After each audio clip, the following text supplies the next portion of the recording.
নমস্কার বন্ধুরা, NIS food ডিকশনারিতে আপনাদের স্বাগত জানাই। আশা করি সবাই ভালো আছেন। আমাদের এখানে বেশ কয়েকদিন ধরেই বিকেলের এই সময়টায় রোজ বৃষ্টি হচ্ছে। তাই আজ এই বৃষ্টি ভেজা দিনে আমাদের বাঙালি মন একটু তেলে ভাজা খাবার জন্য অস্থির হয়ে উঠেছিল। যেমন ভাবা তেমনি কাজ। আজ চলে এসেছি বিকেলের একটি মুচমুচে জলখাবারের রেসিপি নিয়ে নিয়েছি 1 কাপ সুজি, 2 কাঁচা লঙ্কা, কিছু কারি পাতা, পেঁয়াজ, চিলি ফ্লেক্স, 2 আলু ও হালকা রোস্ট করা চিনে বাদাম। প্রথমে আমরা আলুগুলো সেদ্ধ করে নেব ও একটু ঠান্ডা হলে আলুগুলোকে একসাথে মেখে নেব।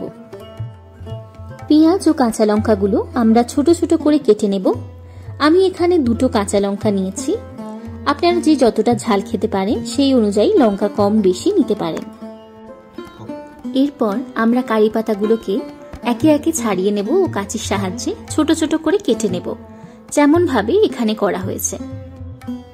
এবার একটা কড়াইতে জল গরম বসিয়ে একে একে চিলি ফ্লেক্স, কেটে রাখা কারি পাতা ও স্বাদ মতো নুন দিয়ে মিশিয়ে দেব।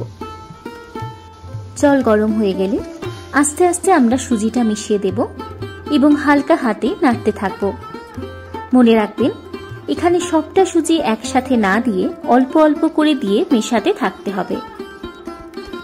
যখন সুজিটা কিছুটা ঘন হয়ে আসবে তখন তার মধ্যে মেখে রাখা সেদ্ধ আলু ও কেটে রাখা পেঁয়াজ কুচি ও লঙ্কা কুচি দিয়ে সামান্য নুন দিয়ে মিশিয়ে নেব। মিশ্রণটা ঘন হয়ে গেলে আর জল শুকিয়ে গেলে কিছুক্ষণ অল্প ঠান্ডা করে নেব এবং বাদামগুলো মিশিয়ে দেব।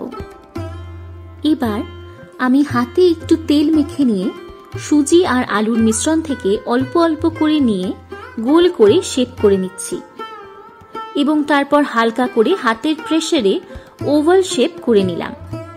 আপনারা চাইলে অন্যরকম শেপও করতে পারেন।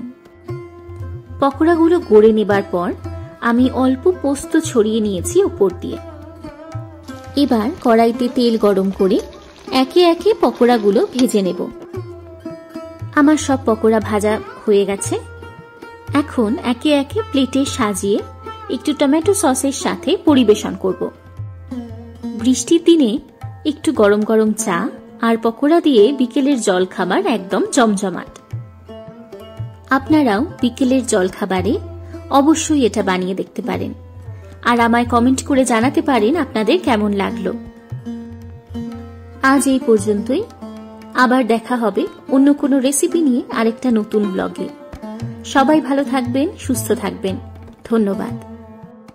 ভিডিওটি ভালো লাগলে অবশ্যই লাইক, শেয়ার এবং চ্যানেলটি সাবস্ক্রাইব করার অনুরোধ রইল।